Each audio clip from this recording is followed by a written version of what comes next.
نحمد و نصلی اللہ رسول الکریم اما بعد فاعوذ باللہ من الشیطان الرجیم بسم اللہ الرحمن الرحیم۔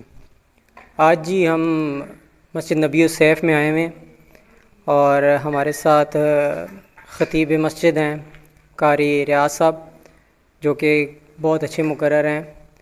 تو آج ہم ان کے ساتھ میلاد مصطفیٰ صلی اللہ علیہ وسلم اور ماہ ربیع المبارک کے بارے میں بات کریں گے، ان سے کچھ پوچھیں گے کہ ہمارے نبی پاک صلی اللہ علیہ وسلم کی ولادت کے واقعات جو تاریخ میں اور ہماری جو کتابیں ان میں ملتے ہیں۔ تو شروع کرتے ہیں جی۔ السلام علیکم قاری صاحب۔ وعلیکم السلام ورحمۃ اللہ وبرکاتہ۔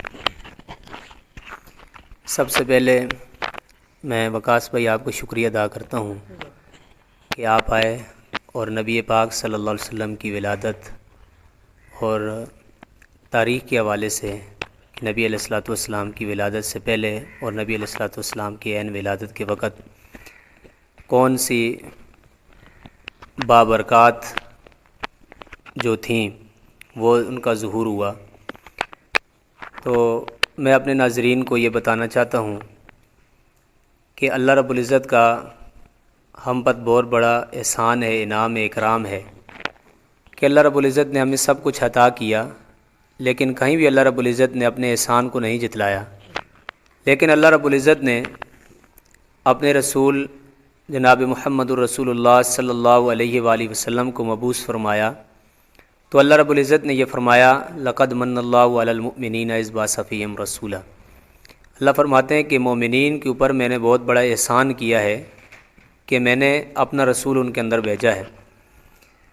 تو نبی پاک صلی اللہ علیہ وسلم حضرت اسماعیل علیہ الصلوۃ والسلام کی نسل میں سے ہیں۔ حضرت ابراہیم علیہ السلام کے بیٹے حضرت اسماعیل، ان کے 12 بیٹے تھے، ان کی اولاد اس قدر پورے یعنی کہ حجاز میں پھیل گئی کہ گننے میں نہیں آتی۔ تو ان کے اولاد میں سے ایک شخص کا نام کیدار تھا، پھر ان کے بیٹے کا نام، ان کی نسل میں سے عدنان ایک شخص کا نام تھا، پھر آگے ان کی نسل میں سے فار بن مالک آئے، تو پھر آگے ان کی نسل بڑھتی چلی گئی، یہاں تک کہ ان کے بیٹے جو تھے ہاشم پیدا ہوئے، پھر ہاشم کی اولاد میں سے شیبہ پیدا ہوئے، تو شیبہ جیسے پیدا ہوئے تو ہاشم کا انتقال ہو گیا۔ جب ہاشم کا انتقال ہوا تو ان کے بھائی تھے مطلب موجود تھے، تو مدینہ میں جب ان کا انتقال ہوا ہاشم کا، تو یہ اپنے یعنی کہ بھتیجے کو لینے کے لیے مطلب جب گئے مدینہ میں اور کہا کہ ابھی تو وہ بڑے ہو چکے ہیں، بلوغت تک پہنچ چکے ہیں، میں اپنے بھتیجے کو جا کر کے لے آؤں۔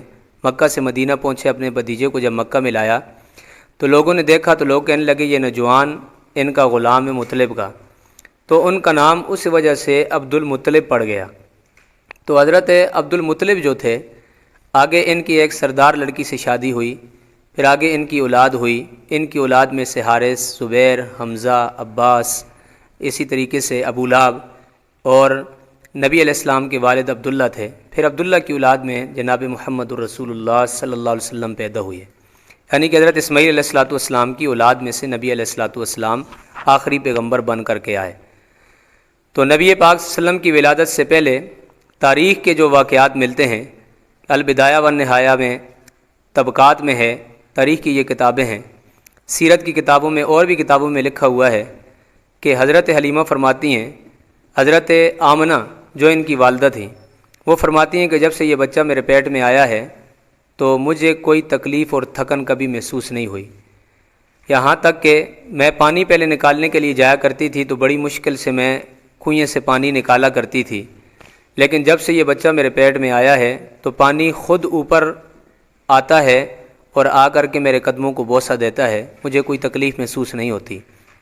جس پتھر کے قریب سے گزرتی ہوں تو پتھر بھی جھک کر مجھے سلام کرتے ہیں، جس درخت کے قریب سے گزرتی ہوں تو درخت بھی جھک کر کے مجھے سلام کرتے ہیں، یعنی کہ اتنی بابرکت والا یہ بچہ ہے۔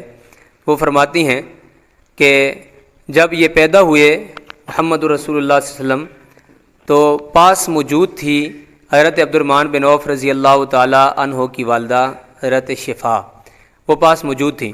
وہ بھی فرماتی ہیں کہ ان کی ناف بھی کٹی ہوئی تھی اور ختنہ بھی ہوا تھا ان کا نبی علیہ السلام کا.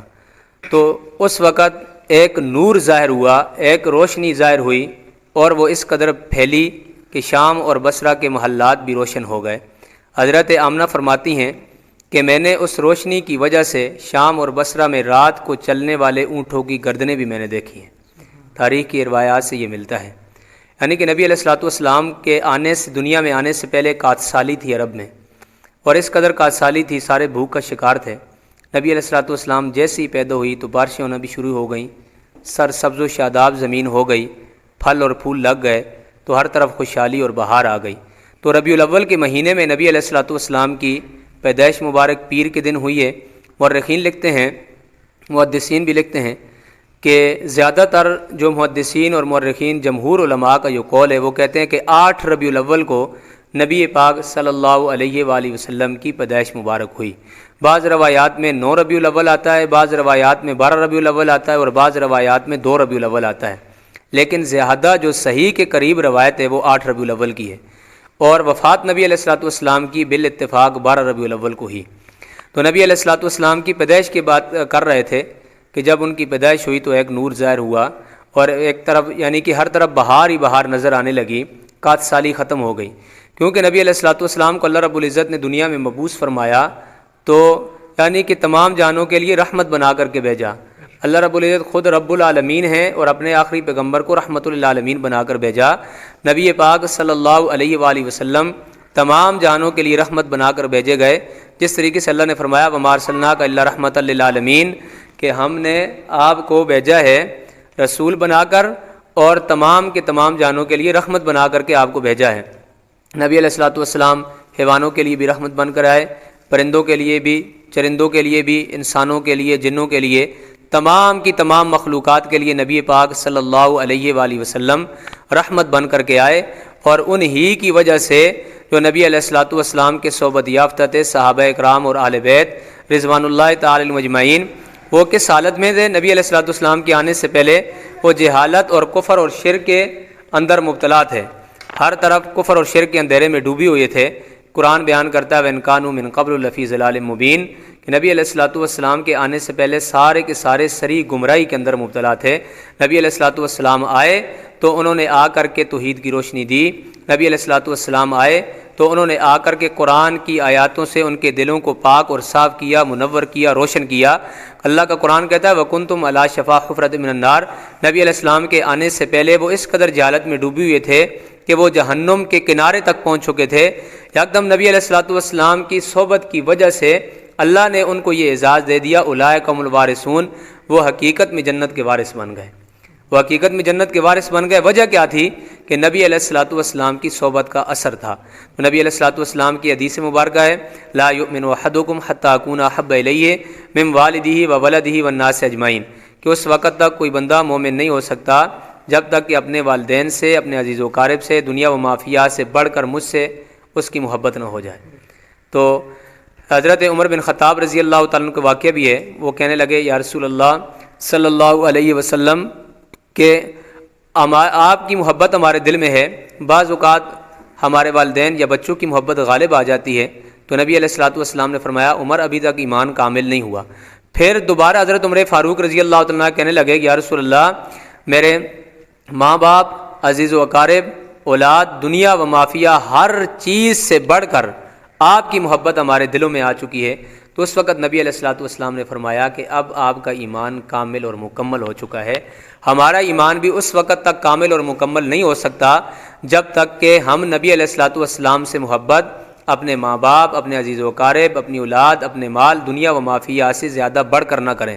جب ہمارے دلوں میں دنیا کی محبت ہوگی، مال اولاد کی محبت ہوگی، والدین کی محبت اگر کہیں خدا نخواستہ نبی سے بڑھ کر کے ہو گئی تو ہمارا ایمان کامل اور مکمل نہیں ہوگا، ہم پھر خسارے میں رہیں گے.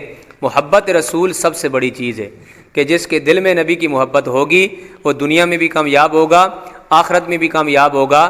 ان کے صحابہ جو صحبت یافتہ تھے، جو جنت کے وارث بنا دیے گئے، وہ کیوں کامیاب ہوئے؟ وہ اس وجہ سے کامیاب ہوئے کہ ان کے دلوں میں نبی علیہ الصلوۃ والسلام کی محبت تھی. نبی علیہ الصلوۃ والسلام کے ایک ایک اشارے پر اپنے قبیلے کو چھوڑ دیتے تھے، اپنے والدین اپنے بچوں کو چھوڑ دیتے تھے، کہ یہاں تک کہ نبی علیہ الصلوۃ والسلام کے ایک ایک اشارے پر اپنی گردنوں کو بھی وہ کٹوا دیتے تھے. اور اس دور کی صحابیات کا آپ اندازہ لگائیں کہ صحابیات دودھ پیتے بچے بھی نبی علیہ الصلوۃ والسلام کے سامنے لا کر کے رکھ دیتی تھیں. نبی علیہ الصلوۃ والسلام نے فرمایا میں ان کا کیا کروں گا؟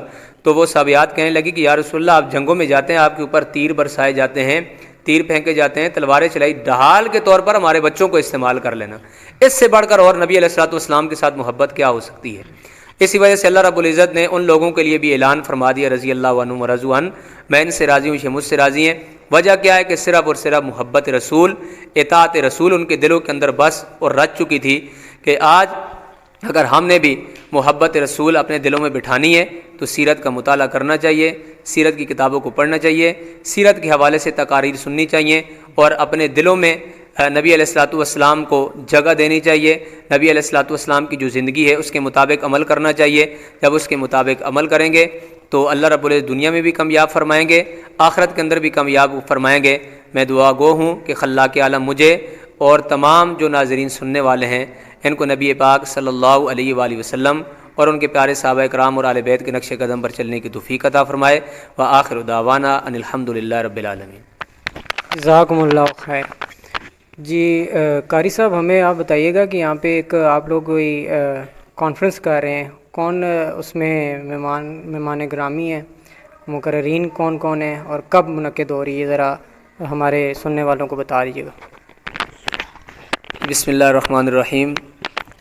24 اکتوبر سن 2021 بروز اتوار بعد از نماز مغرب ہمارے اس اٹک مرزا گاؤں میں اٹک ہل سکول کے پاس ایک شادی ہال حویلی سی بنی ہوئی ہے، اس میں ہماری محفل کا انعقاد ہے. محفل کا عنوان ہے مدح اصحاب رسول صلی اللہ علیہ وسلم و استحکام پاکستان کانفرنس. تو اس میں جو مہمان خصوصی ہیں وہ مولانا مسعود الرحمان عثمانی صاحب اور غازی اسلام شیر اسلام جانشین شہدائے ناموسی صاحبہ حضرت مولانا اورنگزیب فاروقی صاحب وہ تشریف لائیں گے. اور نعتیہ کلام پیش کرنے کے لیے جناب عبدالشکور برادران وہ آئیں گے. تو تمام احباب سے میں گزارش کرتا ہوں کہ اس بابرکت میں شرکت فرما کر ثواب دارین حاصل کریں. جی جزاک اللہ جی.